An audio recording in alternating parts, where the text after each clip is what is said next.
Boy,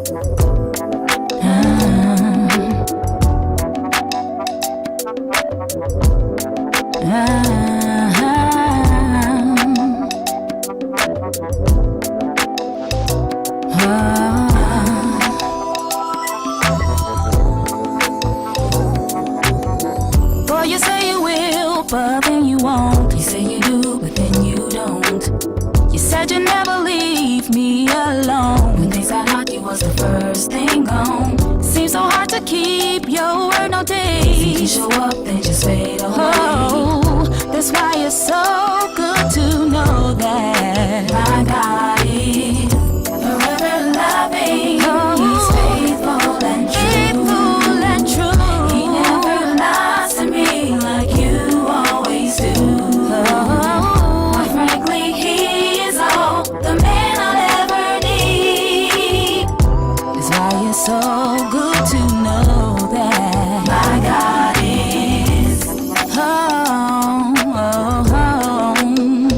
sugar.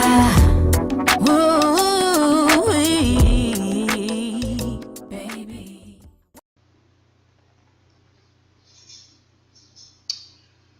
All right, what's up, Israel? This is Brother Baya again with something that has been on my heart, and I wanted to talk to you all about it for a little bit. And I titled this presentation, What's Up is Down, and What's Down is Up.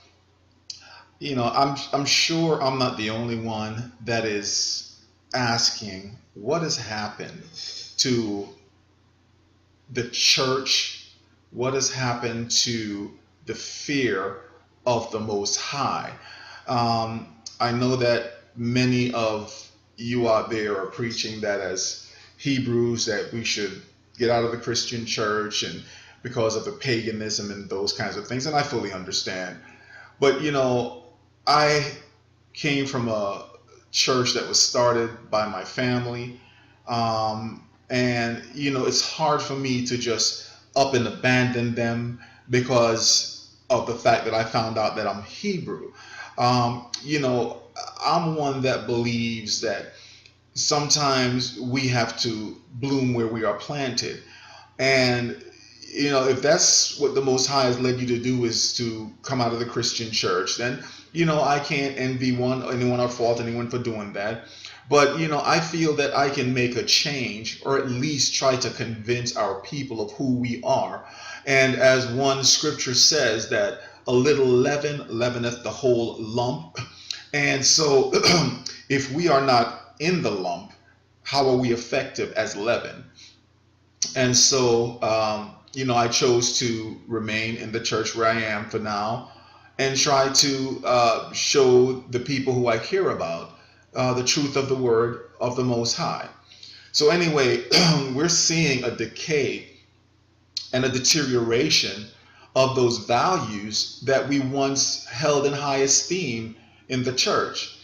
And because we have this watered down, anything goes, do what thou wilt mentality, that we've allowed things to creep into the household of faith that should not be there. That's why people can come in the quote unquote Christian church and be living any old kind of way and doing any old thing, go hang out on a Saturday night, party, and come in church and sit down on Sunday morning and be clapping hands and singing and praising, and they feel perfectly fine about that. There is no fear of God anymore. It just seems like, you know, people can just, you know, is oblivious to some of the punishment that the Most High said we would incur when we're living a life that is antithetical to His will. So because of that watered down Christianity, that watered down religions, and it's given rise to things such as New Age religion. I was reading a recent survey that says that U.S. adults indicate that many of them at least hold some New Age beliefs. 8% believe in astrology as a method of foretelling the future. 7% believe in crystals as a source of healing and energizing power. 9% believe in tarot cards. and use them as a reliable source for life decision. About 1 in 4 believe in a non-traditional concept of the nature of God, which are often associated with New Age thinking. 11% believe that God is a state of higher consciousness and that a person may achieve that. 8% define God as the total realization of personal human potential. 3% believe that each person is a God. And so that's what in that New Age teaching is trying to convince us that we are a God unto ourselves. We are the master of our own fate. It's like that Bobby Brown song that, it's my prerogative. I can do what I want to do. It's my prerogative. I can be what I want to be. Basically, just leave me alone. Let me do what I want to do. We ain't supposed to say nothing. Just live in the old way. Do as thou will. That's the attitude of the new secular age that we're living in. And secular humanism, there's a secular humanist by the name of Paul Kurtz, and he's the publisher of Prometheus Books and editor of Free Inquiry magazine. And this is what he says, and I quote, "Humanism cannot in any fair sense of the word apply to one who still believe in God as the source and creator of the universe." Another humanist, Corliss Lamont, his belief said that earthlings evolved without any supernatural intervention and are responsible for their own survival on this planet. And that kind of belief caused traditionalists to label him as a godless atheist, right? So we have to ask ourselves, how did these things creep into the church? How did these things, become a part of our lexicon? And so it's partly because we start accepting evil, or what the Bible calls evil, as, well, I know what the Bible says, but we have to be a little bit more tolerant and more understanding. You know what? If that's the kind of attitude that people want to have out there, then we're putting ourselves in danger with the Most High, because His word is His word. And, who are we to change around or try to twist around and try to say that He said this, but He meant this? And this is what's led to this watered down religion that we're living in called, quote unquote, Christianity. Isaiah 5:20 says, "Woe unto them that call evil good and good evil, that put darkness for light and light for darkness, that put bitter for sweet and sweet for bitter." It's at the point now where if you take an opposite stand and start calling out evil and start calling out darkness and start calling out sin, that people look at you like you're the one with the problem. Verse 23 says, "Which justify the wicked for reward and take away the righteousness of the righteous from him." See, this is a part of the big problem right here, is reward, right? Because we are so obsessed with big mega churches, and with big mega churches come big mega bills. And so with big mega bills come the big need to have a constant flow of income coming into the church. And so by wanting that income, we tend to not want to offend people as much. And so also we know that who controls the media, who controls the entertainment business, who controls the print. And so we don't want to say anything that might ostracize us in any way and cause some of the media masters to say, okay, you can't come and play in our territory anymore, and thereby lose, get your funding cut off. And so we do things for reward, even though we know it's not according to the scriptures and not according to the will of the Most High. Proverbs 17 and verse 15 says, "He that justifieth the wicked and he that condemneth the just, even they both are an abomination to the Lord." So if you're going to justify people in their wickedness, then that is considered an abomination unto Him, right? And it doesn't matter what human beings want to say. It doesn't matter who wants to say, well, we have to be more tolerant. If the Most High said that these things are an abomination unto Him, they're an abomination unto Him. Luke 16:15 says, "And He said unto them, Ye are they which justify yourselves before men, but God knoweth your heart, for that which is highly esteemed among men is abomination in the sight of God. Okay? I don't know who we think God is, but we need to stop playing with him, right? We need to stop trying to bend him to our will, because that's not who God is. And so you can play that game if you want to, but there's coming a time where he says he's going to recompense to everyone according to their deeds. All right. So if you're out there calling good evil and evil good, then that's going to be between you and God, because you'll have to stand before him one day and justify why you saw wickedness and yet you closed and turned a blind eye to it because your motivation is wrong. I'm going to play a small clip, and then I will come back and have some comments afterward. So this is Paula White. Principalities cannot control this man because he surrounds himself with Christians. He is a Christian.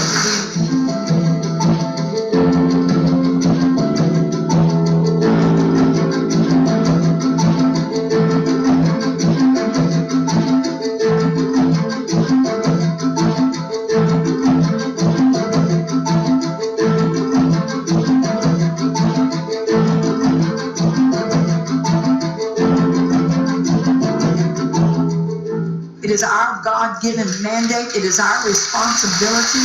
You've got to pray the will of God to be done for him and through him.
So,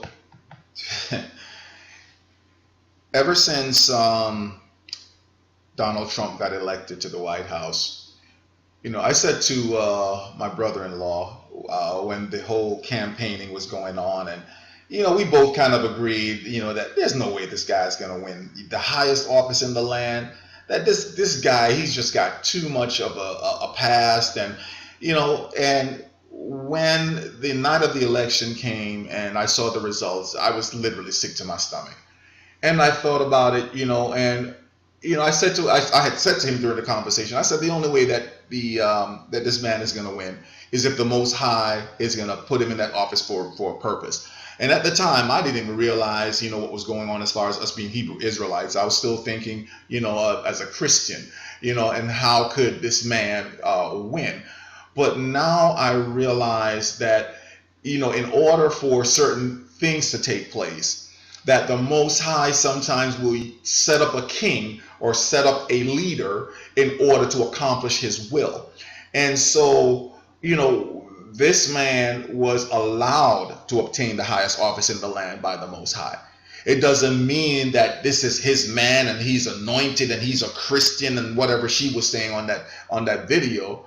But all it means is that the Most High allowed him to get in that office so he could fulfill his purpose. This man has lied. I mean, he's got fact checkers working overtime. Every time he opens his mouth, a lie jumps out of it. He's been married, 3 times and cheated on, his how many wives while he's married to this one. He's cheating with somebody else.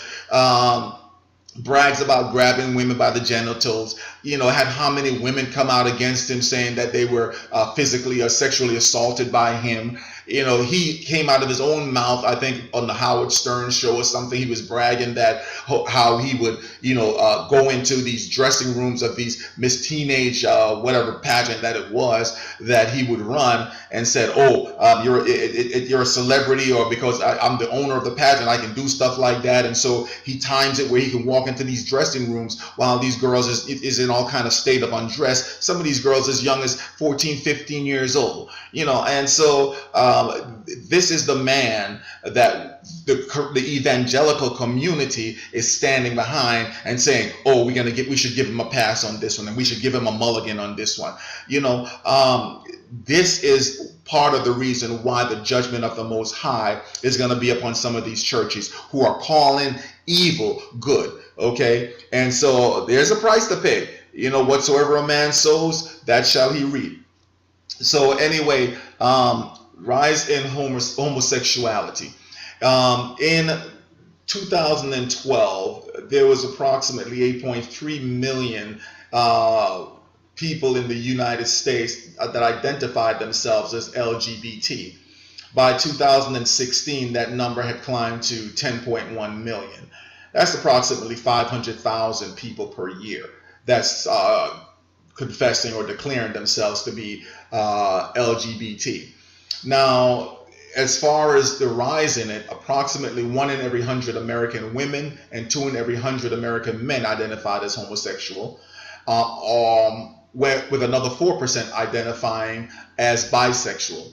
It's still very controversial here in the United States, but polls and surveys have shown that there is a moral acceptability, or the legalization of same-sex marriage, showing an obvious trend towards acceptance and tolerance of the LGBT community among the American population.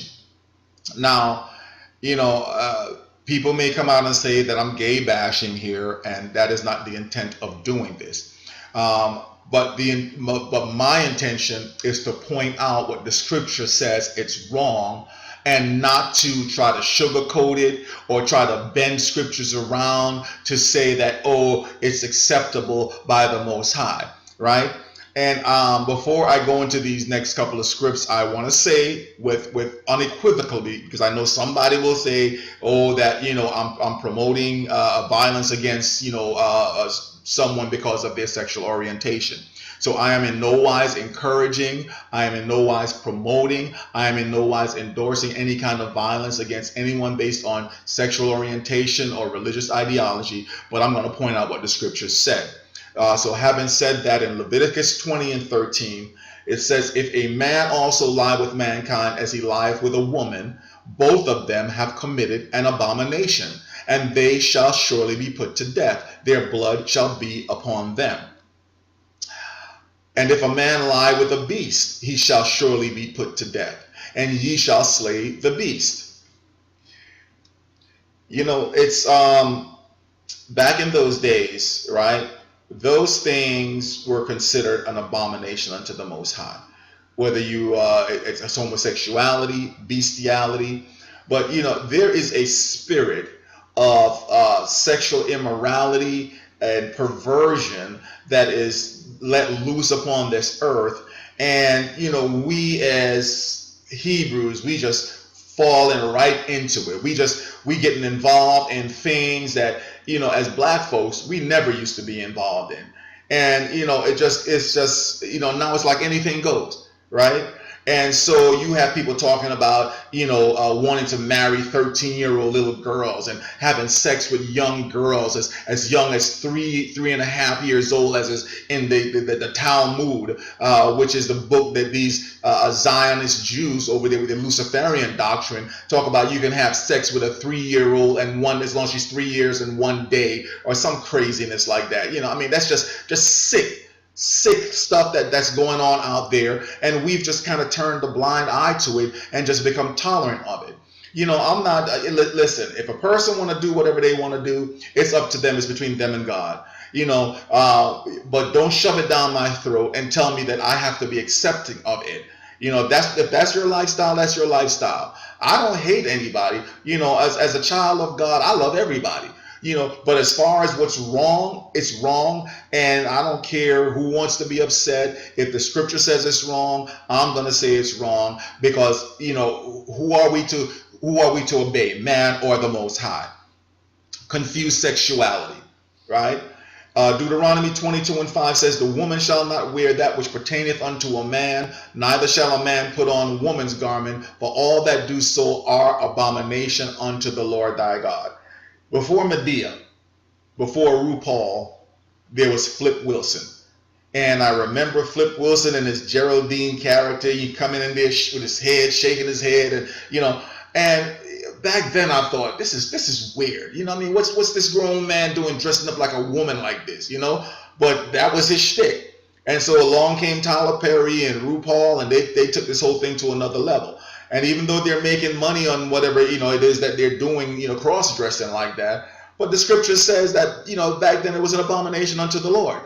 And I'm not saying, because remember, it's not only homosexuality that had a capital punishment, because even adultery back in those days had a penalty of capital punishment. Because there was a woman that was brought to Jesus and was thrown in front of him, saying, hey, she was caught in the very act of adultery. Y'all know the story. And what did he say? After he said, whoever's without sin cast the first stone, and everybody got up and left. He said, woman, where are thine accusers? And she's like, they're gone. And he says, well, I don't accuse you. I don't condemn you. Go your way and sin no more. So he didn't condemn her as far as, you have no choice. He says, you have an opportunity to go your way and don't do the same thing that you just got accused of doing. Okay, so you're forgiven now, but don't go back and do it again. So he didn't endorse that adultery. It was still wrong, and he told her don't do it again. So anyway, support for same-sex marriage. As you can see by the graphs, it was below or right at around 40% in all age brackets, including the 18 to 29-year-old. You can see from 1996 to 2014, now we have support in all age brackets that's gone up by most of them over 40%. In the 18 to 29 range, it's up almost to 70%. So, we're seeing more acceptability of same-sex marriage, right? Marriage was meant to be the foundation of the family. And if you take away the traditional definition of marriage, to where it's no longer mommy and daddy and children, but it's mommy and children, or daddy and children, then no wonder these kids are confused, right? You got little boys now, because of cross-dressing men think it's okay to play dress up in girls' clothing, and so we're raising a generation of young men that are soft. When we should be raising, young men who can stand up and who can be men, teaching them how to take care of their family, protect their family, take care of their homes, but this is not what we're doing. We're just allowing this watered down sissification. I call it the feminization of America. You see guys with their legs crossed in a feminine way, and, holding their hands in just very feminine ways. And it's not to say, I understand a lot of homes are, single parent homes, and mothers trying to do the best they can to raise their boys. And sometimes it really takes a man to raise a boy. And ladies, I know you're doing a good job of it, but sometimes some of these hard-headed boys, they need a man to be in that home so that he can put the fear of God in some of these young boys. That's why our kids are out there running wild and acting all crazy, right? Because they don't have that male figure in the house to check them and check their behavior, right? So anyway, same-sex marriage, support for it has gone way up. And as a result of that, you're also seeing among heterosexuals, the marriage rates are plummeting, to where back in 1950, some 80 to 90 person or females per 1,000 were married. But now that number has dropped down to where it's, somewhere around 40 to 50 per 1,000 female in all age category that are married. So you can see the rate of marriage has gone down. So because of that, there's a concomitant reaction of unwed mothers are going up, the percentage of unwed mothers. But look who is outpacing all other ethnic groups: our young women. 72.5% of our young women are unwed mothers, or at least all of unwed mothers in the United States. I guess they didn't really say where all the study, if it was just the United States, but you can see that our black women have outpaced all the other ethnic groups as far as unwed mothers.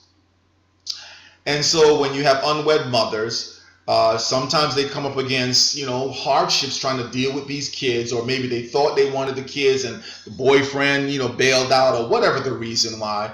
They decide, okay, I'm going to terminate this pregnancy. And so what we are doing now is we are committing black genocide. I think about back in ancient Egypt, right? After we were in the land of Goshen, and after the Pharaoh that knew Joseph had passed away, there came a time that the children of Israel was growing. We were blessed. We came in with about 75 people, and when we left out of there, we were somewhere between 3 and 5 million is some of the estimates. But we were growing, and we were multiplying. And so the Egyptians didn't like that. The Pharaoh that rose that didn't know Joseph didn't like that. He said, you know what? We need to slow these people down. We need to start killing some of their babies. And so they went after the babies, right? They tried to kill the boys on the birth stool. They told the midwives, if it's a boy, kill it, right? We used to take our babies and throw them into the fire, cause them to pass through the fire. We put them into the hands of pagan gods such as Moloch, while we're having wild orgies, while our babies are burning in the fire. Herod, when he was seeking to kill Yeshua, he sought the life of all the male children around the age, I think, less than 2 years old, or 2 years to newborn or whatever. That's why an angel had to appear to Joseph and Mary and said, take the child into Egypt, just to flee from Herod trying to kill all these babies. But here we come along now, 2018, 2019, and we're just voluntarily killing our babies. Let me read some numbers for you. Abortion is the hidden enemy of the African Americans. It is the #1 reason for death in the black community, trumping disease such as HIV, AIDS, and diabetes. Due to abortion, the death rate is higher than the birth rate in our people group. Black women make up the largest numbers of abortions in the nation, even though we are only 14% of the population. Black women also make up the highest level of unintended pregnancies. According to national statistics, listen to this, more than 19 million black babies have been aborted since the 1973 Roe versus Wade U.S. Supreme Court decision that legalized abortion in this country. 36% of all abortions in the U.S. in 2014 were performed on black women. However, only about 13.3% of the total population is black. For every 1,000 live births, non-Hispanic black women had 390 abortions. Non-Hispanic white women only had 111 per 1,000 live birth. It's the highest cause of death by far, right? These numbers are staggering. No other cause of death among blacks or whites, for that matter, even comes close to the toll that abortion takes. Add up the numbers of death from heart disease, AIDS, diabetes, cancer, accidents, and violent crimes, multiply that by 2, and we're not even close to the number who have died by abortion. If you don't know that they've been trying to kill us for a long time, but now we've come along and we've assisted them in black genocide. And no civilization can survive if we are killing more babies than are being born, right? And then think about how the Most High must feel about the children who he's given to us. This is our seed. Young women, your womb is the cradle of life. Men, we're just the sperm providers. We're just the sperm donors. But that life begins in your womb. That life is shaped and formed in your womb. That life is brought to term in your womb. That womb should not become a death trap for babies. If you don't want them, then don't have them. Don't get pregnant. But don't kill them once you've gotten pregnant. Okay? We have to start calling our people to account for our actions, right? You can't just be living loose and then because you get pregnant, you're just going to run and kill the baby, right? So we've been letting others define to us when life begins. And because we want to feel, or at least somehow appease our conscience, we accept their definition of when life begins. So let's hear what the Most High has to say. In Jeremiah 1 and verse 5, it says, "Before I formed thee in the belly, I knew thee. And before thou camest forth from the womb, I sanctified thee, and I ordained thee a prophet unto nations." So before I was formed, before my physical self was formed in the belly, the Most High is saying that he knew me, that there was a consciousness that was there before I was even formed, that what made me me, what made me different from you was already formed before I was in my mother's belly. He knew me before I was formed in my mother's belly. Psalm 71 and verse 6 says, "By thee have I been holden up from the womb. Thou art he that took me out of my mother's bowel. My praise shall be continual of thee." Now we can look at this a couple of ways by saying, "By thee have I been holden up from the womb."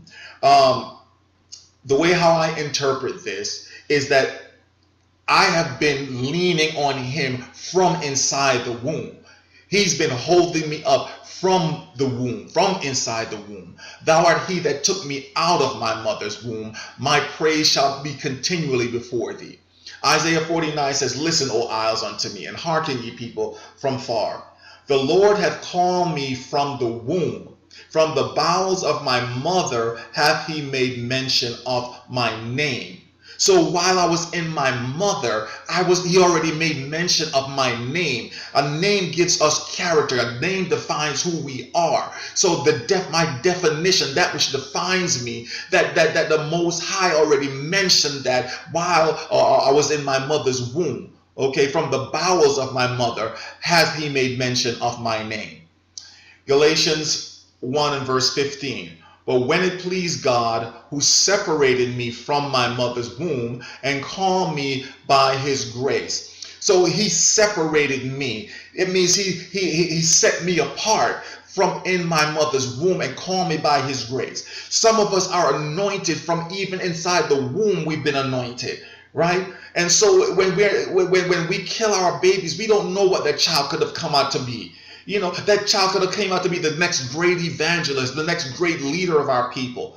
Because the Most High, he anoints us from within the womb. He separates us from within the womb when he has a special calling for us.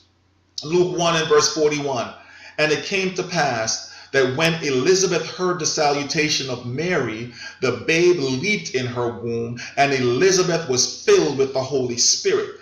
Here we have an encounter between Mary, the mother of Jesus, and Elizabeth, her cousin, I believe she was. And when they interacted, the baby within her womb leaped at the presence, because the Messiah was inside of Mary's womb. And so the baby in Elizabeth's womb leaped, okay? And Elizabeth was filled with the Holy Spirit, right? Psalms 139 verse 13 says, "For thou hast possessed my reins, thou hast covered me in my mother's womb. I will praise thee, for I am fearfully and wonderfully made. Marvelous are thy works, that my soul knoweth right early. My substance was not hid from thee when I was made in secret." Substance is defined as the real physical matter of which a person or thing consists, and which has a tangible, solid surface, or solid presence. Proteins compose much of the actual substance of the body. So that which makes me me, my substance, my essence, right, was not hid from the Most High. When I was made in secret, curiously wrought in the lowest parts of the earth, That's the topic for an entirely different time. But he said, thine eyes did see my substance, yet being unperfect, and in thy books all my members were written. Right? So every single one of my parts was written in a book. Now, some people may say that that's the genetic code. And that could possibly be what this is referring to, because within the strand of DNA, every single characteristic, every single trait that you will possess is in that strand of DNA. From your hair color to your eye color to, whether you're going to be a male or female, whether you're going to be tall or short, whether you're going to be blonde or brunette, all of that is written within your genetic code. Right? That's one of the reasons why I think when it came to the fallen angels, that when they intermingled with the children of men, that because there was a mixing of the DNA, that it created something that was unnatural. And that's the reason why these giants were in the land. And it was a corrupted DNA. And so these giants were corrupted beings. And so the Most High had to wipe them out because they were devouring. I mean, they from if you want to read about the Nephilims, you can read this in the book of Enoch. But these things were genetic modifications because of the fallen angels interbreeding with the children of men, with women, the children of men. So anyway, as far as the Most High is concerned, right? When we were formed, even before we were in our mother's womb.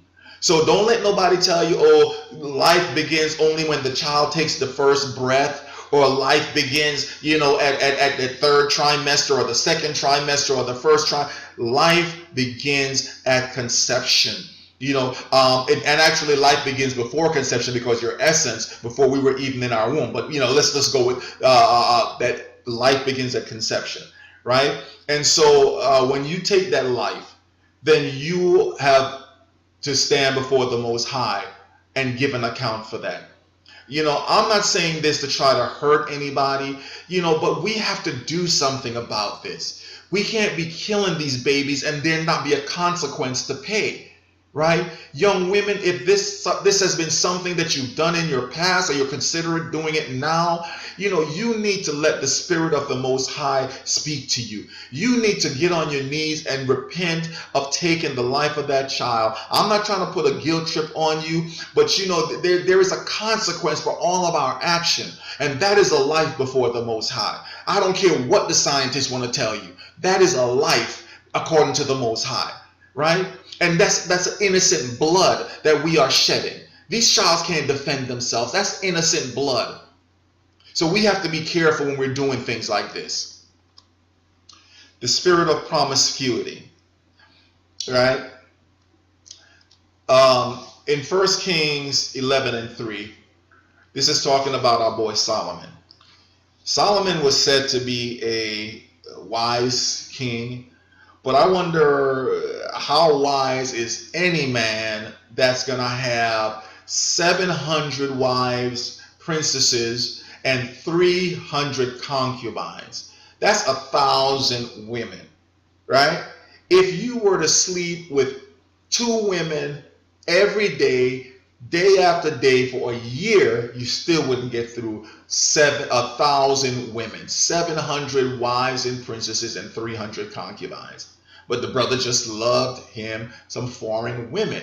And these women were not even Hebrew women. They were women of other nations. And because of that, they turned his heart away in his old age from following after the Most High. And so according to 1 Kings 11:4, it says, for it came to pass when Solomon was old, that his wives turned away his heart after other gods, and his heart was not perfect with the Lord his God, as was the heart of his father David.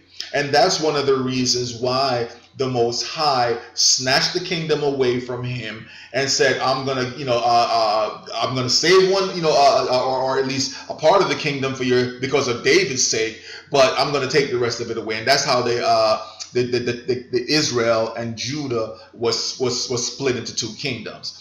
Okay. Deuteronomy 28:27 says, the Lord will smite thee with the botch of Egypt, and with the emerods, and with the scab, and with the itch whereof thou canst not be healed.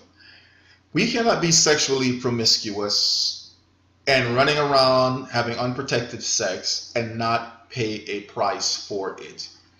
I worked as a paramedic for 25 years for a major metropolitan fire department, and I've seen what AIDS and HIV does to a patient. I've watched people die from this disease. And when you look at the percentages of new onset HIV infection, look at where our people is. Look at where our people are, right? We are at 68.9% of new onset HIV. The closest ethnic group to us is Latinos at 27.5%, right? So, you know, it's having a greater impact on our community than on any other community, because we are just out there just you know, wildly having sex and unprotected, and then we're not being tested, and so we're spreading the disease amongst, you know, our sexual partners. And by the time we discover it, because now full-blown HIV is done set in, now you've infected a bunch of other people, and they've infected a bunch of other people, and it just balloons out of control. Gonorrhea, yes, that's still out there, right? That's why they call it STDs. It's not just AIDS. It's all the other sexually transmitted diseases. Gonorrhea. African Americans are most affected by gonorrhea. And once again, you can see how much we're outpacing all the other ethnic groups. Syphilis, the same thing, right? And chlamydia, outpacing all the other ethnic groups. I'm gonna touch on dietary habits, right? And I know we black folks, we love to eat, right? And, you know, being from Jamaica, my mother used to have a saying that we take our mouths and dig our graves. You know, sometimes we think some of our people or some of our elders, when they come up with some of these crazy sayings, we're like, oh, they're nuts. What are they talking about? Taking your mouth and digging your own grave. But that's literally what we do when we put all this garbage into our bodies, right? And then when we eat these things, look, when we were in slavery, right? The slave master would give us the nastiest parts of the animal that they wouldn't even feed to their dogs, right? But this is what they gave us to eat. They'd throw us the pig's feet and the ears and the snouts and the tail and the intestines and the organs and all that stuff. And, you know, we had to survive, so we made do out of it. You know, the guts, we made chitlin. You know, pig feet, you know, we pickled pig feet and, you know, pig snouts and whatever else. But now that we have the ability to make choices, we're still eating the same nasty, fatty, greasy McDonald's, Burger King's, Church's Chicken, Checkers. They come and they set up in our neighborhoods, and every time I pass by, I see nothing but long lines of black folks buying this nasty, greasy food. You go in the supermarket and you look in our young women's shopping cart, you know, and all we see is a bunch of sugary, salty, fatty, nasty food and very little vegetables and very little fruits, because, you know, this is not how we eat, right? And then we wonder why we suffer from all these maladies. Let me read something from Wikipedia. I call it the love affair with pork, but anyway, pigs are the most widely eaten animals in the world, accounting for about 38% of meat production worldwide. So this is the one animal that the Most High said is an abomination unto us, that we shouldn't eat it, not even touch it, but yet it's become the #1 eaten animal in the world. Talking about things being upside down, what's up is down and what's down is up. The adverse influence of pork consumption on health is an article that was written by Professor Hans Heinrich Reckeweg, or Reckweg. He's an MD, and he said the fact that pork causes stress and gives rise to poisoning is known. It is obvious that this does not only apply to preparations of fresh pork such as cold cuts, knuckles, feet, ribs, and cutlets, etc., but also to cured meats, ham, bacon, etc., and to smoked meats prepared for sausage. Consumption of freshly killed pork products cause acute responses such as inflammation of the appendix and gallbladder, biliary colics, which is a colicky type of pain in your gallbladder, acute intestinal catarrh, which is a lining, the mucosal lining of the intestine is inflamed by consumption of pork, gastroenteritis with typhoid and paratyphoid symptoms, as well as acute eczema, breakout in your skin, carbuncles, which are like boils, pus-producing boils, abscesses, the same thing, and others. These symptoms can be observed after eating or consuming sausage meat, including salami, and contain pieces of bacon in the form of fat. It's the highest rate of all diet-related diseases are amongst the Hebrews. All right? The highest rate of diet-related diseases are amongst the Hebrews. And I don't know if this article is talking about the fake Jews that are in the land, but I believe that amongst us as Hebrews, the true Hebrews, that holds true to form, right? That holds true to form. We have this love affair with pork.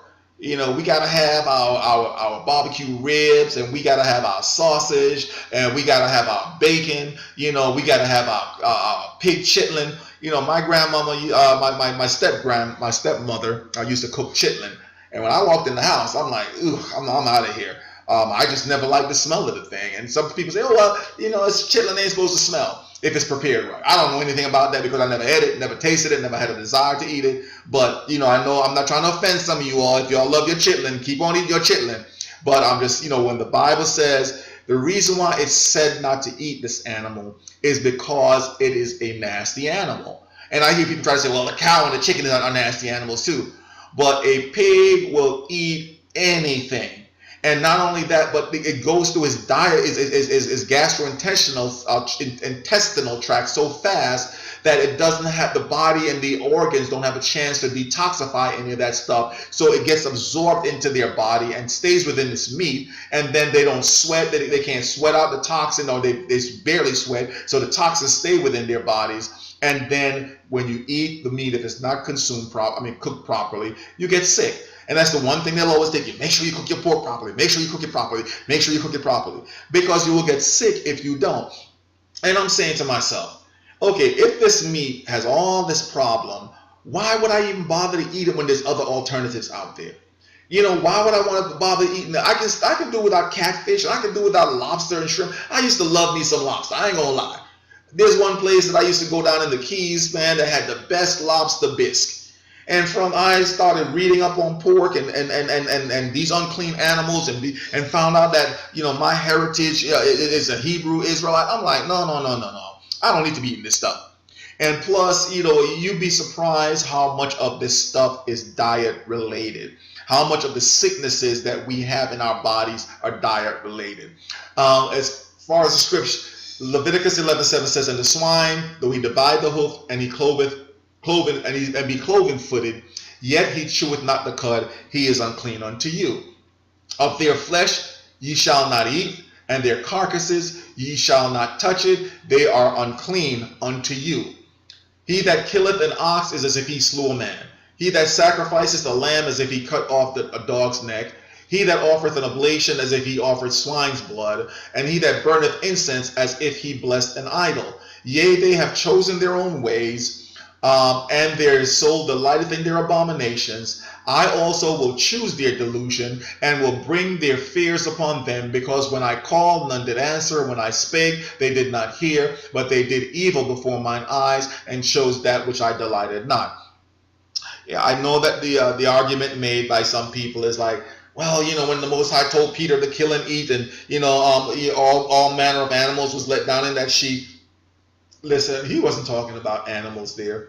He was talking about people. And if y'all go into the script and you properly break down the script, you'll see that he's talking about people. But we make excuses because we want to do what we want to do. And what the Most High is saying here is that, look, when you don't listen, when you want to do according to your own ways, then all your sacrifice that you're offering to me, you might as well be killing a man or sacrificing a dog. Or pouring swine's blood, use an oblation of swine's blood, because I'm not going to hear you. Away with your offerings. Because if you're not going to listen to me, then I'm not going to delight in anything you do. Right? And so you want to go on eating your pork, you want to go on living your life any old way you want to, that's fine. But don't expect me to answer when you call. Right? When discovering that we're Hebrews means nothing if we don't modify the things that we're doing. Right? And so we have to be called to task when it comes on to obeying the word of the Most High. Right? So Isaiah 66 verse 17 said, they that sanctify themselves and purify themselves in the gardens behind one tree, in the midst, eating swine's flesh, and the abomination and the mouse shall be consumed together, saith the Lord. So, if y'all got that love affair with pork and you want to keep on eating your shrimp and your catfish and all of that kind of stuff, that's fine. That's between you and the Most High. I would just rather not eat it because from a health perspective, I have other choices. Okay. And so, you got people out there deadly allergic to shrimp because of the iodine content in shrimp and lobster. Can't eat those kind of things. I used to love me some conch. Okay. But, I can do without that stuff. And so we need to really start taking a look at the way how we eat, right? I know that there are people, some of you out there, Hebrews, who have gone to school and have studied to become dietitians, or, just through your own personal endeavors, you've learned about food and nutrition. And, we need our people to start teaching our people how to eat properly. And some may say, oh, it's common sense. But no, sometimes what we think is common sense is not common to folks.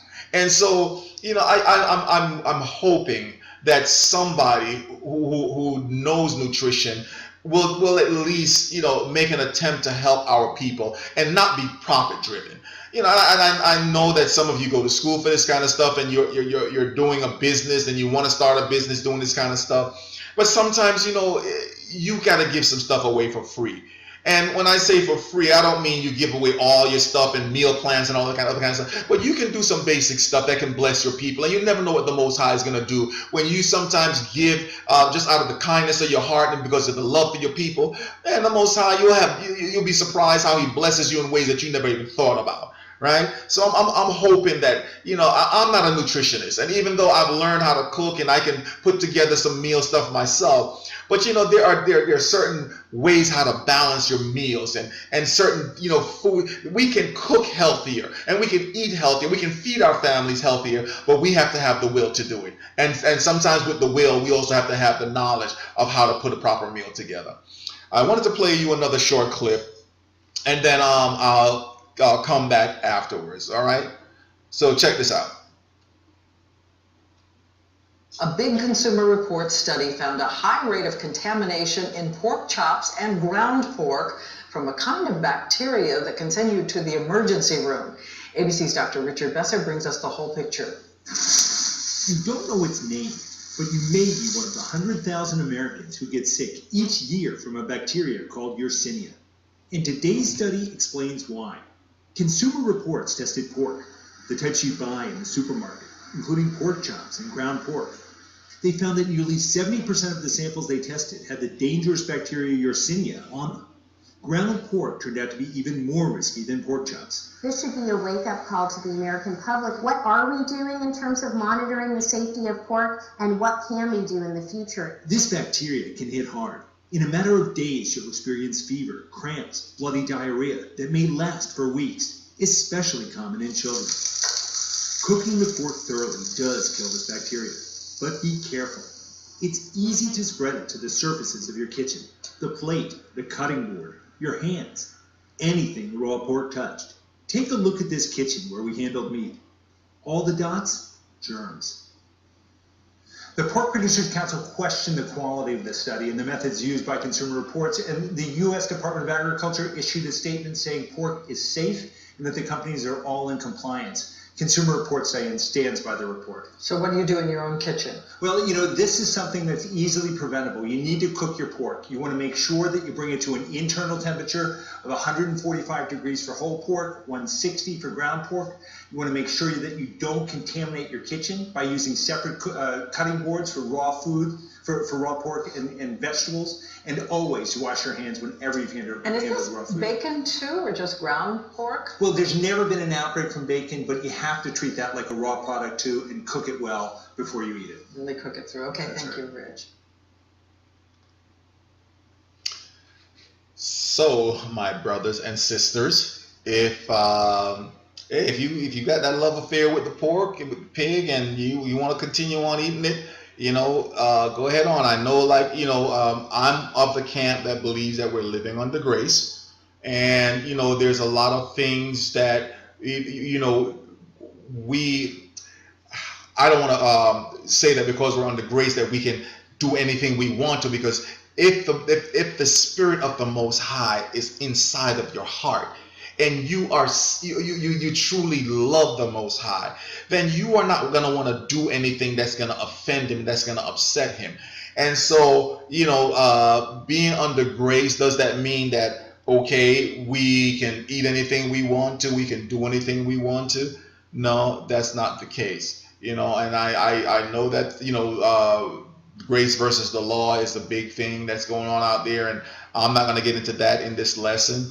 But I just happen to be of the camp that believe in the grace of Yeshua, and that's how I live my life, by the leading of the Ruach.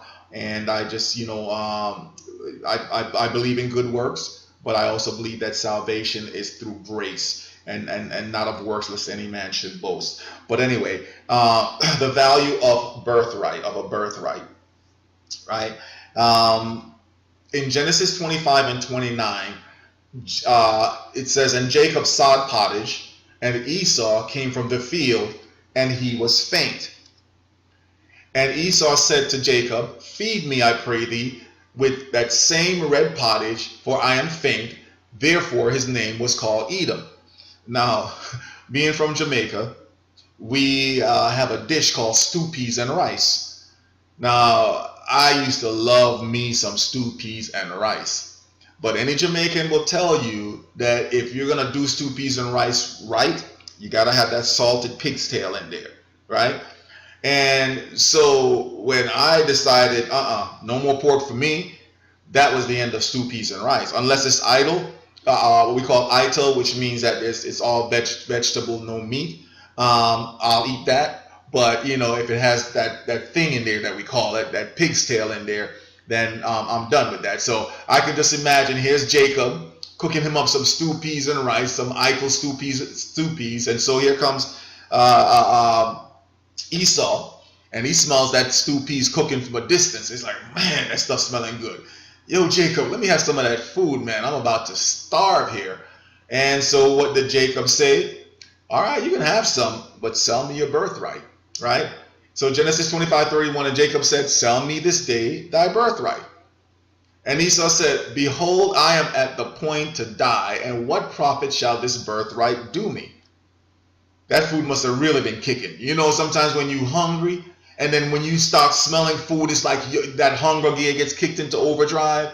Well, that was what was happening right here. And so all Jacob could think about right at that point was, listen, I just need to feed this growling belly of mine. And so Jacob said, swear to me this day. And he swore unto him, and he sold his birthright unto Jacob.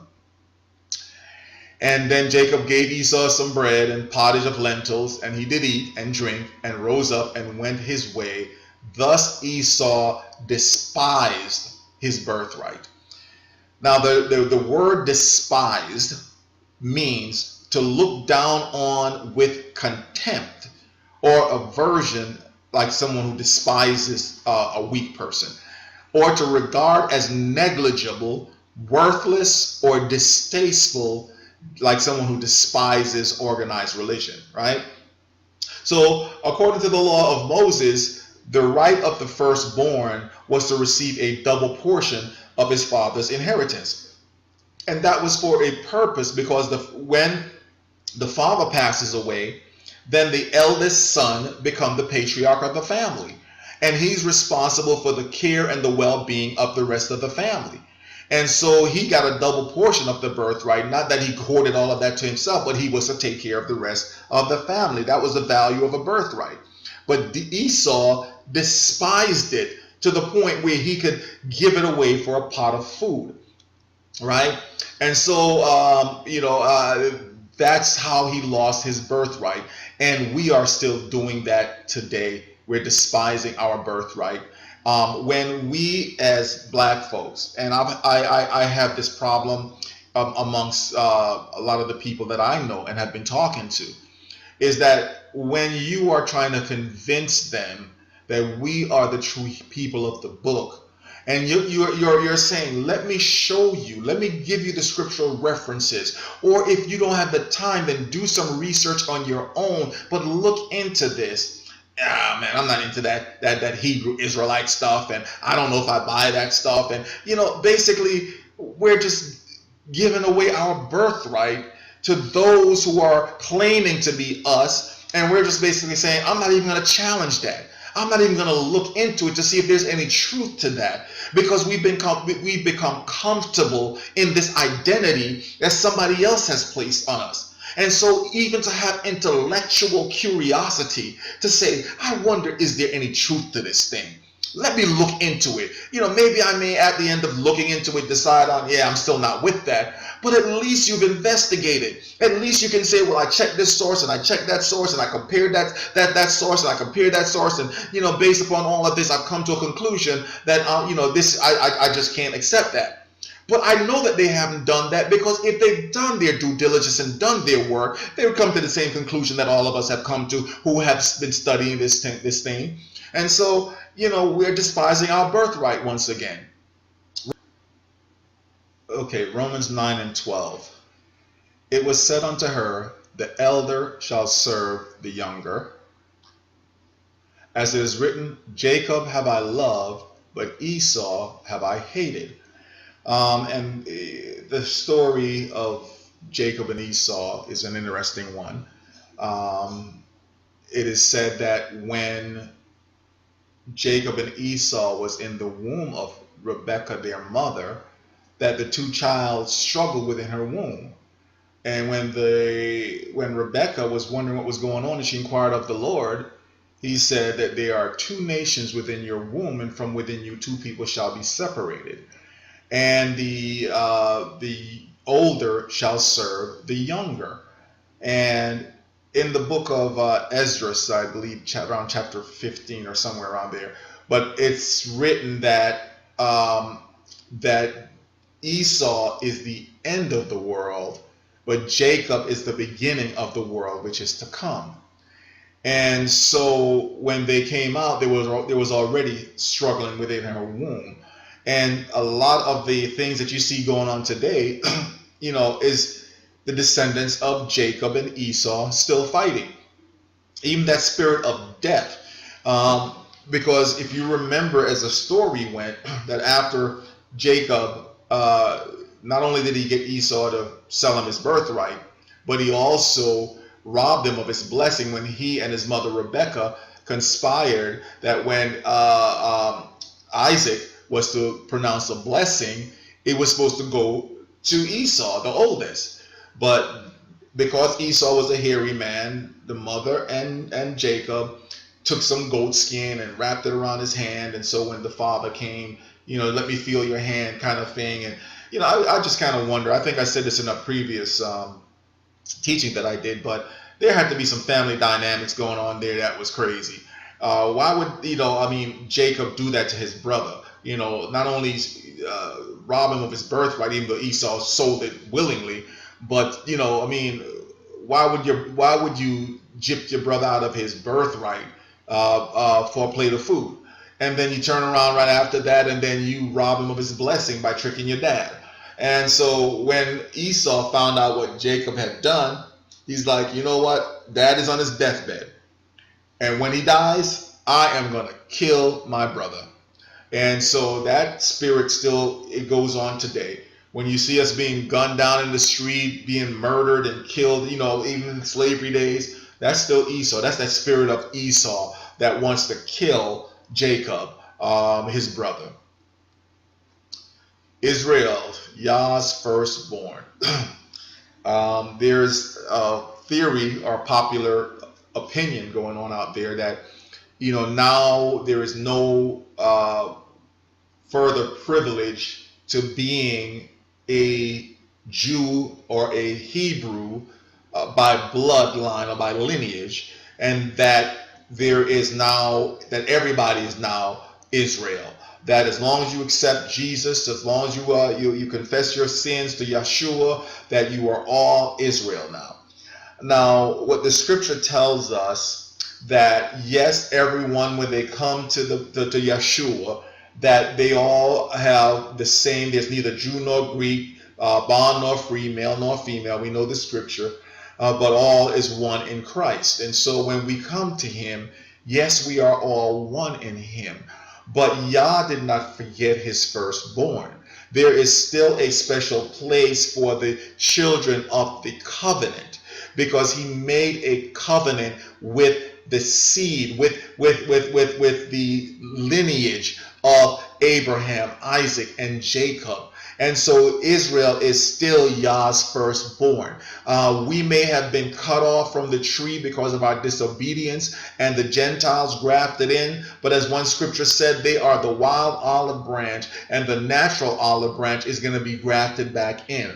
Because it's because of our fall why the Gentiles was able to receive the salvation and the attention of the Most High. Because when we rejected the prophets, whenever the Most High would send them to us, we would stone them, we would beat them, we would throw them in jail, we'd do all kinds of things to the prophets, because we didn't want to hear what the Most High had to say.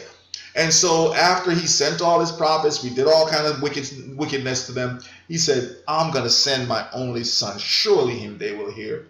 But what did they do? We crucified him. When asked, what should we do with this man?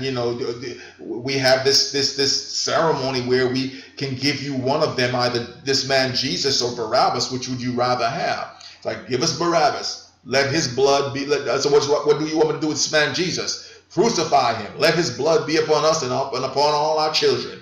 And so they pronounced a curse not only upon them, but upon all their children for generations to come. And so the Most High is saying that I will turn my attention back to Israel. And Israel and Judah is going to return back to the land. In Exodus 4:22, it says, And thou shalt say unto Pharaoh, Thus saith the Lord, Israel is my son, even my firstborn. And I say unto thee, Let my son go, that he may serve me. And if thou refuse to let him go, behold, I will slay thy son, even thy firstborn. Israel is still Yah's firstborn. And there is still a heritage for the firstborn. And so that this whole replacement theology, as it's now come to be called, that says that Israel is now replaced by the church. There's some truth to it, not replaced. There is a place for the Gentiles, but Israel has not been replaced.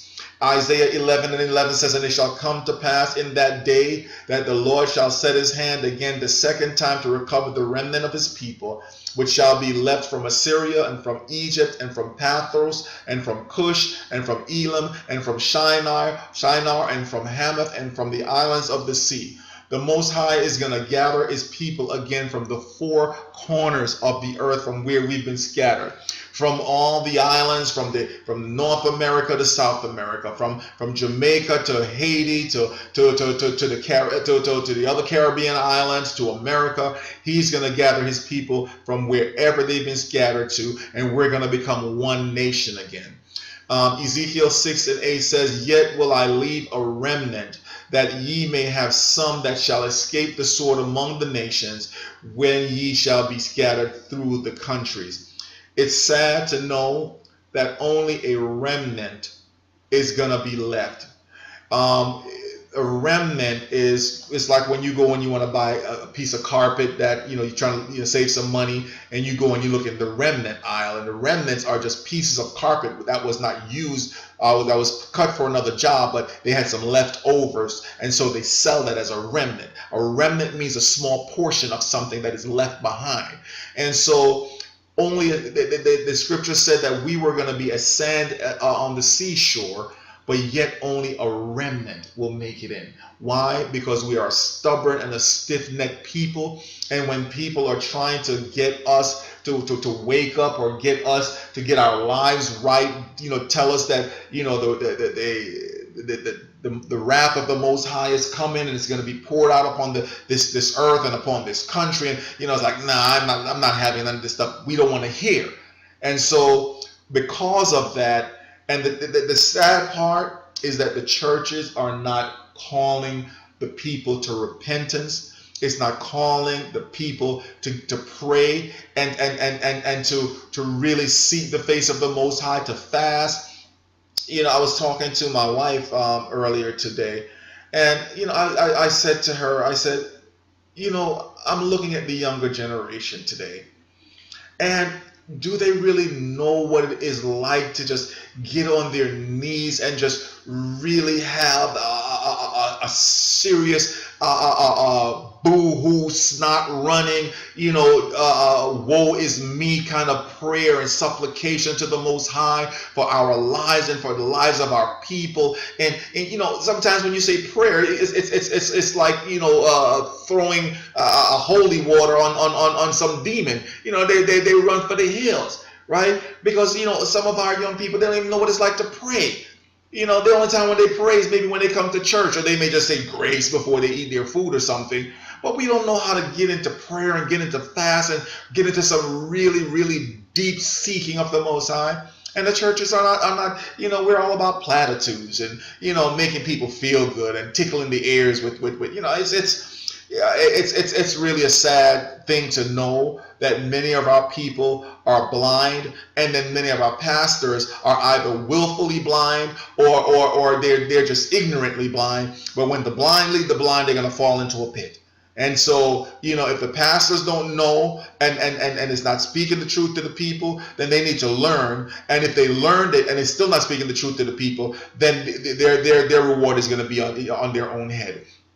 Micah 5:3 says, "Therefore will he give them up until the time that she which travaileth hath brought forth. Then the remnant of his brethren shall return unto the children of Israel." They're saying, those who are in the land right now and claiming to be the true Israel, where are the other 10 tribes? Where are the other 10 tribes? Because the scripture predicts that Israel and Judah will come back together again to form one nation. So where are the other 10 tribes over there? That's just one of the many questions we should be asking ourselves when it comes unto those people who are in the land right now. "And he shall stand and feed in the strength of the Lord, in the majesty of the name of the Lord his God, and they shall abide, for now shall he be great unto the ends of the earth." The people who have been so downtrodden, the people that have been called all kind of bywords, the people that have been told that we are nothing and that we are, we're feeble-minded and we could never amount to anything, those same people are going to be the ones who the Most High is going to elevate to the ends of the earth, because he's going to show everyone who his true people are. That's why, I'm not out there to be trying to fight down people and, of other nations, trying to prove to other nations who we are. Some of you brothers and sisters out there who are, trying to convince these other nations, many of them will never accept you. The awakening and the elevation of the true Hebrews is going to be a supernatural thing. When the Most High decides to elevate us, he's going to elevate us, because he says in the last days he's going to pour out his spirit upon all flesh. Our young men and our young women are going to be prophesying and dreaming dreams and visions and all these things, the glory of the Most High is going to be upon his people, and people will know. So, for me personally, it makes no sense to be going out there and trying to fight with people and trying to trace down people, because when that time comes, the Most High is gonna lift up his people, and so when he exalts you, no one can bring you down.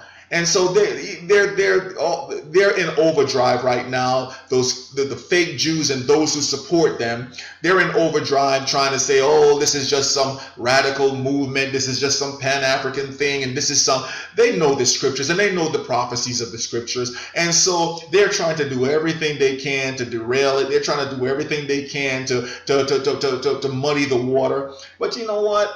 What the Most High is doing is what he's doing, and no one can stop him.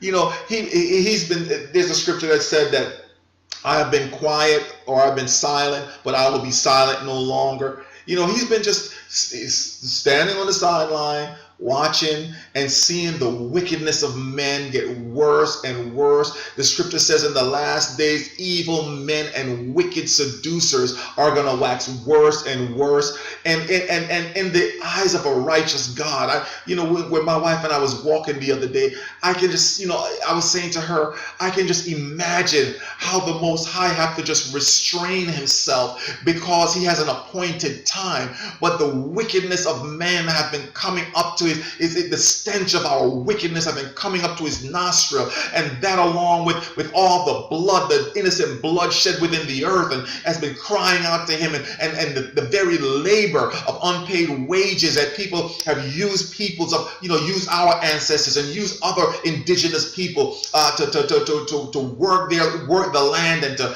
do all kind of things to enrich themselves, and never paid us for our wages. And so our very wages are crying out unto the Most High, and he's just been withholding and restraining himself. But he said, that's it. I will not withhold or restrain. We're coming to the end of that period of time that I appointed for the punishment of my people. And because the nations, they went beyond what was intended, they treated us far worse than the Most High had intended. They slew us without mercy. And so he said, that's it. I am coming, and my reward is with me to reward every man according to his works shall be. And so all the things that were done to us, all the harm that was inflicted upon us, there's a time of recompense coming. And so I don't have to be out there beating down and chasing down people. The Most High is going to do what he's going to do, and when he does it, no one can stop him. Okay, skin color as a curse. This is one of those things that we've been lied to once again about, that somehow being black is being cursed, and they talk about this curse of Ham, and that's a bunch of crap. It wasn't even Ham that was cursed; it was actually Canaan. But this is another one of those subjects that they try to make us believe that because we have a dark skin, or we have melanin in our skin, that we were cursed. Right? Moses in Exodus 4 verse 6 and 7 says, and the Lord said furthermore unto him, put now thy hand in thy bosom. And he put his hand into his bosom, and when he took it out, behold, his hand was leprous as snow. And he said, put thine hand in thy bosom again. And he put his hand in his bosom again and plucked it out, and his hand turned again as his other flesh. So if there was a turning of colors, right, then how does it make sense if he's white?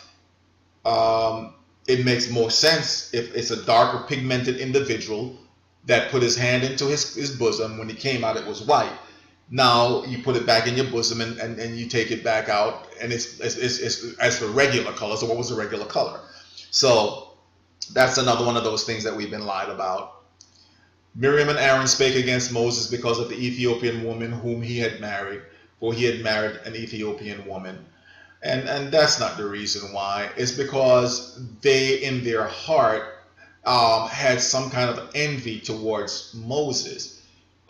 Joseph married an Egyptian. The priestess. She was the daughter of an Egyptian priest. So you had Hebrews marrying other peoples from other nations, And you can look in the Bible, you'll see evidence of that. That wasn't the reason. They were envious of Moses, and they spoke out against Moses, and the Most High heard it. And as a result of that, the Lord, they said, hath the Lord indeed spoken only by Moses? Hath he not spoken also by us? And the Lord heard it. That was some jealousy stuff going on there.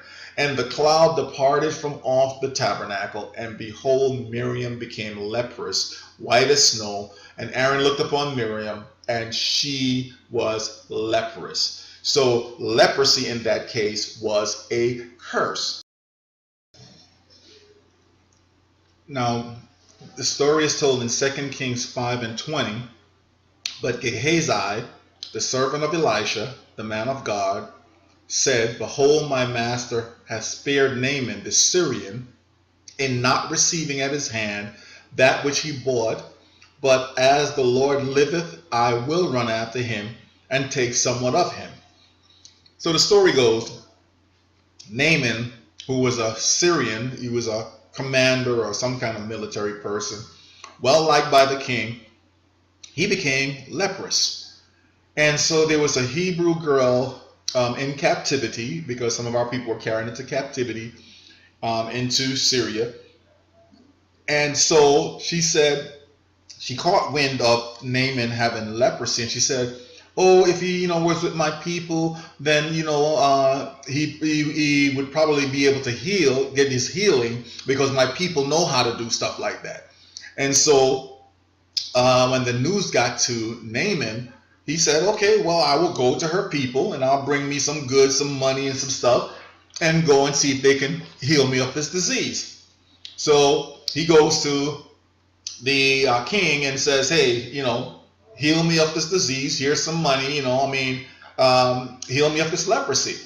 And the king is like, why? Who would tell you this? And why would you do this? And, you're just coming to make trouble because no one can do this. And, he really made an uproar about it. So word got to Elisha of what was going on. And Elisha said, listen, I got this. He says, tell Naaman, go and wash, dip 7 times in Jordan, and he'll be made whole. And Naaman was ticked off. Jordan, I ain't going down to that nasty river to go and dip myself in. Aren't there better rivers, all the rivers in, Syria or wherever, or, there are better rivers around than Jordan. Why should I go? And so when his servant said, Master, if he had asked you to do some great thing, wouldn't you have done it? So, what's the big deal about going and dipping in Jordan if you're going to get your healing? So he thought about it and said, you know what, you're right. So he goes down and he dips 7 times in Jordan, and he comes out and leprosy is cured. So he's like, oh man. So he goes back to the man of God and said, hey, here's some money, here's some, whatever I bought you, accept it as a token of my appreciation. Elisha said, no, take your money. I don't want your money. I don't do this to profit. He does, it's not like some of the other, preachers nowadays who like, yeah, give me the money, keep it coming, prostituting their gift as the sons of Sceva, profiting from their gift. And so anyway, when Naaman, went back with all the stuff, Gehazi said, man, Elisha tripping. This man came here with all this goods, and we healed him, and we're going to let him go back and not pay a thing? He says, nah, as the Lord lives, I'm going to go and get me some of that money. So he ran after him, and as Naaman saw him coming, he's like, hey, is everything all right? Is everything all right with your master? And he's like, yeah, everything's cool, but my master changed his mind. So, some of that money that you brought along, we'll take some of that off your hand. And so, he loaded up a couple of servants with the money, and off they went. So when he comes back to Elisha thinking, oh man, I got over. I got me some of this money, and Elisha don't have to know what went on. So as soon as Elisha saw him, he said, what did you do? And he's like, what you talking about? You remember different stroke. What you talking about, Willis? So, Elijah said, I saw you when you took that money from that man. I saw you. The Most High showed you to me. And so as a result of this is what he pronounced on Gehazi in 2 Kings 5, verse 27. He said, the leprosy, therefore, of Naaman shall cleave to thee, shall stick unto you, and unto thy seed forever. And he went out from his presence, a leper as white as snow. So once again, them trying to tell us that being black and having melanin in our skin is a curse. But here's another example of where actually being white is a curse. What's up is down, what's down is up. Our people in the scriptures. Nigger versus Niger. Nigger versus Niger, right? Where did the term nigger come from? Anybody ever wondered that? Did these white folks just pick a word out the air to call us? But there's a reason for it, that by calling us niggers, they're actually telling us that we came from around the Niger River Valley, right? That's where our people, after we migrated into Africa after the Roman invasion of 70 AD, that many of our people settled along the Niger River Valley. That's why, you have places still over there in the land called Nigeria, and that part, you look on maps, you'll find, the Niger River Valley on maps still today. And so in Job 30:30 says, my skin is black upon me, and my bones are burned with heat, right? Now some will say, oh, that's just a figure of speech, or that's just, no, he says his skin is black. We have to stop letting people tell us that the scripture says this, but what it really meant was this, and there's some secret hidden meaning to my skin being black, and they go through all kinds. No, he said my skin is black.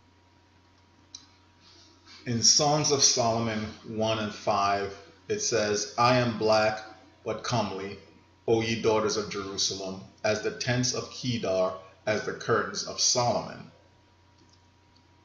Look not upon me because I am black, because the sun hath looked upon me. My mother's children were angry with me. They made me the keeper of the vineyards, but mine own vineyard have I not kept. Now, I've heard it's just amazing to me how people will try to turn around what the scripture says to make some kind of a proverb out of it, or some kind of a allegory, or some kind of a oh, it said this but it really meant this, right? Before, up in Job 30:30, which says my skin is black upon me and my bones are burned with heat, right? And the Shunammite woman saying that don't look upon me because I am black, because the sun hath looked upon me. It is known that our melanin is what protects us from the sun, right? I heard one commentary where Cat was trying to say that, back in those times, being tanned was considered, not considered very attractive, and so the mere fact that the sun shone upon her, that made only poor people that couldn't cover themselves, and it's just ridiculous the way how they tie themselves into knots trying to explain what is right there before our eyes. It says, look not upon me because I am black, because the sun has shined upon me.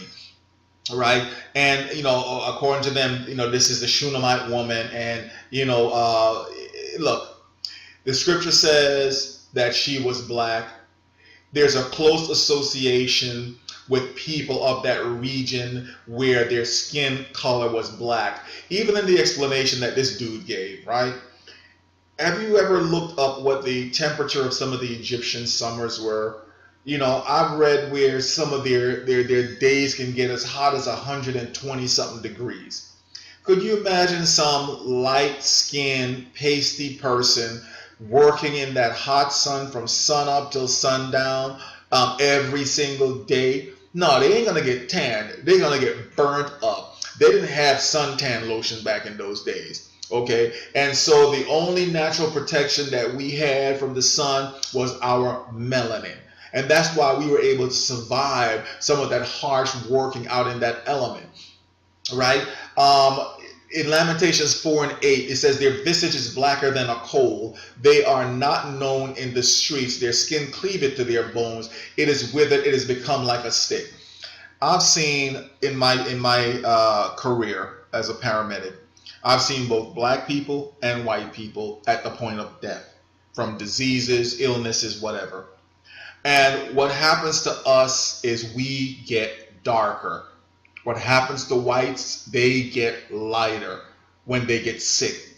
And so when you're seeing all these scriptures saying that I'm black, my skin is black, my skin is this cold, okay, that is talking about people with melanin in their skin. And I don't care how much they flip the story, how much they tie themselves into knots trying to explain it away. The scripture says what the scripture meant. Our skin was black like an oven because of the terrible famine. You look at, take Google pictures of black folks that's gone through famine in places like Biafra, in places in Africa. When it's black folks going through famine, their skin gets blacker. And I'm not asking anybody that. This is what I've seen for myself. And as a medical person who's been in the field working with people who are dead and dying, okay, I've seen it all. And I know what I've seen when it comes on to the skin color of people when they're sick. Revelations 1:15 says, and his feet like unto fine brass, as if they burned in the furnace, and his voice as the sound of many waters. Hebrews and Egyptians have a very close relationship in the scriptures. And the story of Joseph is one indication that there was a close relation between the Hebrews and the Egyptians. Joseph knew his brethren, but they knew him not. Genesis 42:8. Why didn't Joseph's brethren know him? Because he looked like an Egyptian.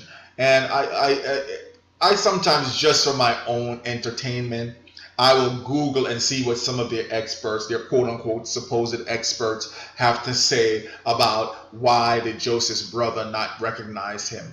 Oh, he was only 16 or 17 when he was sold, and by now he's a grown man, and you know, he may have had on Egyptian clothes. Listen, if you're white in a country with black people, people are going to see you standing out. Okay, I come from Jamaica. And most of the people in Jamaica are black, but when we see and when we hear a white Jamaican, they stand out. Not because we're prejudiced, but it's just kind of when we see them and hear them talk in that patois, it's weird to us to see a white person with that patois accent of the Jamaican island. And so they stand out. And the same thing, if Joseph was a white Hebrew child, he would stand out amongst the black Egyptians. But that wasn't the case. He looked like an Egyptian because he was the same skin complexion. Yes, he was dressed like an Egyptian because he was raised in that culture, and he was, you know, in Pharaoh's house and performing in the offices of taking, you know, giving the crop or taking care of the feed or whatever, the grain. But that's a viceroy, whatever his title was.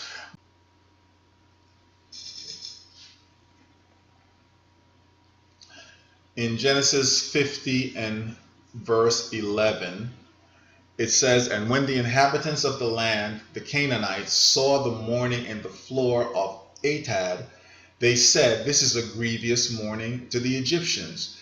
Wherefore the name of it was called Abel Mitzrayim, which is beyond Jordan. When Jacob had made his children promise that if he died, he wanted to be buried in his land. He didn't want to be buried in Egypt, and he had a special place already picked out to be buried. And he made them swear that they were gonna bury him in that land. And so when he passed away, Joseph went to Pharaoh and says, "Hey, my dad is dead.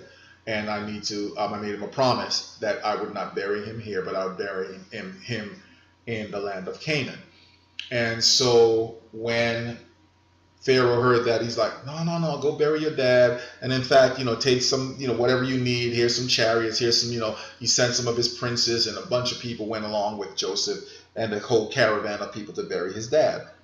And when the people of the land saw it, they didn't make any distinction. They said these were all Egyptians. They all looked alike. And I know people are going to say, oh yeah, but it was a mixed multitude and whatever.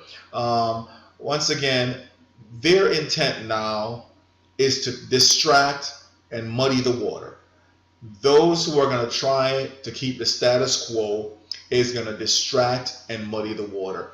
That's why when I go online sometimes and see who are some of these people and how they're trying to explain some of this stuff, even with the DNA science now, they are bending themselves into knots in trying to get ahead of the DNA science to try to say, oh, well, the way that the Cohen E1B1A DNA got into the African population is some white Jew came and married a black woman, and that's how the DNA of the father, the Aaron Cohen model DNA, was passed on to that black woman, and thereby that's how it was spread through the African population. But yet, when I'm not a geneticist, but from my understanding of DNA, that as time goes on, that with each new generation, that it becomes the percentages as well as there's a degradation in DNA, not an increase. And when you check into the DNA of the Lemba or the Yoruba or some of these other groups with the E1B1A haplogroups, you're going to find that they have the highest percentage of that DNA than any other group of people, certainly more than the Ashkenazi Jews and the Khazarian Jews who claim to be the real Israelites. And the other thing, too, is we don't own any DNA companies. I don't know of any of our people that's come out as DNA scientists. There was one brother that did a good teaching on the DNA and explaining the haplogroup. I forget what his, I'll see if I can find a reference and put it at the end of this video, because I thought it was a very good teaching. But, you know, they are trying to get ahead of the science by either they themselves buying up the DNA companies, which I think 23andMe is one that's owned by a Jewish person.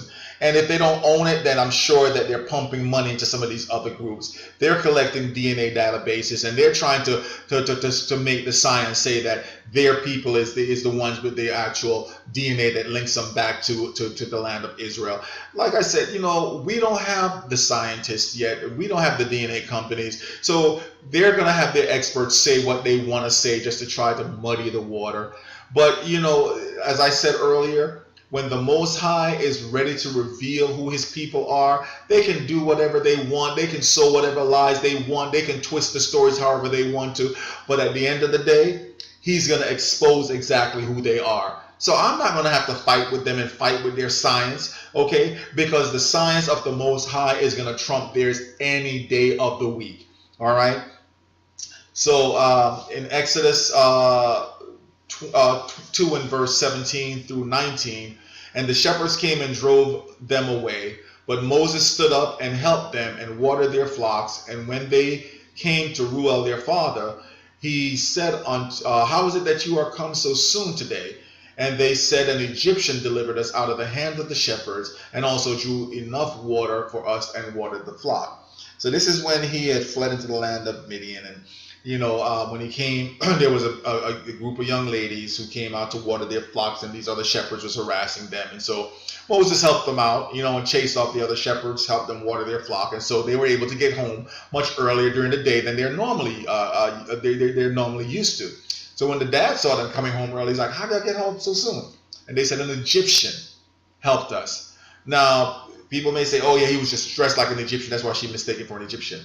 No, because his skin was black. He looked dark-skinned. He might have had on Egyptian clothing, but he looked dark-skinned, so they assumed him to be an Egyptian. Okay? So, once again, I'm not going to fight with these people who are... This is why I get so frustrated when I talk to my own people, and they are listening to these other people who don't have their best interests at heart. And so, there's a scripture that talks about that our teachers will no longer be pushed into a corner. Right? And I see more and more people, and I'm watching more and more teachings of people who are experts on history, you know, people who have went to school for this stuff, who study this stuff, and so they're coming out and they're doing teachings, and they are teaching, you know, from a perspective that is not biased by these people who are trying to prove a lie. Okay? And this is Matthew 2 and 13. I skipped over that. And when they were departed, behold, the angel of the Lord appeareth to Joseph in a dream, saying, arise and take the young child and his mother, and flee into Egypt, and be thou there until I bring thee word, for Herod will seek the young child to destroy him. Once again, here's another example of Hebrews going into Egypt because they blended in. Don't let nobody tell you any difference, that if Jesus was a light-skinned, Caucasian-looking person. Why didn't they go? Why did the angel tell them, well, going to Rome or going to Greece or going to one of those areas where the people are a much lighter complexion? Why going to Egypt? Why Egypt? Because he would blend in, right? We got to just start using our common sense, folks, and stop letting people distort the truth and then have us believing a lie. Acts 21:38 said, art not thou that Egyptian, which before these days made us an uproar and led out into the wilderness 4,000 men that were murdered? In this particular scenario, Paul was talking to a Grecian gentleman, and he spoke to him in Greek. And the gentleman said, wait a minute, how is it you, an Egyptian, is able to speak Greek? Art thou not that Egyptian which led, which created an uproar and led, out into the wilderness 4,000 men that were murderers, right? So Paul was mistaken for an Egyptian by this Greek, right? And to me, I liken that to me going to say Japan, and all of a sudden, I start speaking, and people understand. It's like, whoa, how is it that you, a black man, can speak Japanese? Because we are not, known in that region to be, that well versed in their culture and language that it would be a surprise to hear a black person speaking Japanese. And the same thing to hear a Hebrew speaking Greek like that. He thought that Paul was an Egyptian, right? And so he says, no, but I am a Hebrew, So anyway, Paul was also mistaken for an Egyptian. And Amos 9:7 says, are ye not as the children of the Ethiopians unto me, O children of Israel, saith the Lord? Have not I brought up Israel out of the land of Egypt, and the Philistines from Captor, and the Syrians from Ker? And so, once again, comparison to another group of darkened individuals. Nobody denies that Ethiopians are dark-skinned individuals.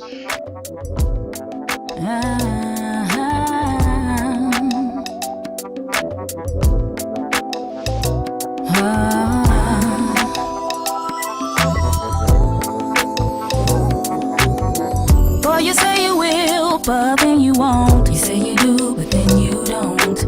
You said you never leave me alone. When things got hot, you was the first thing gone. Seems so hard to keep your word no days. You show up, then just fade away. Oh, that's why it's so good to know that my God is forever loving. He's faithful and true. He never lies to me like you always do. But frankly, he is all the man I'll ever need. That's why it's so good to know that my God is sugar.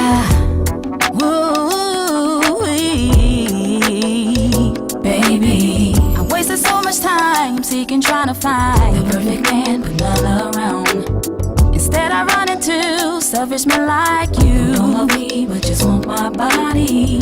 God has given me ability to see what would be good for my soul. That's why it's so good to know that my God is forever loving. He's faithful and true. He never lies to me like you always do. Quite frankly, he is all the man I'll ever need. That's why I'm so glad. My God is. When you told me that you loved me,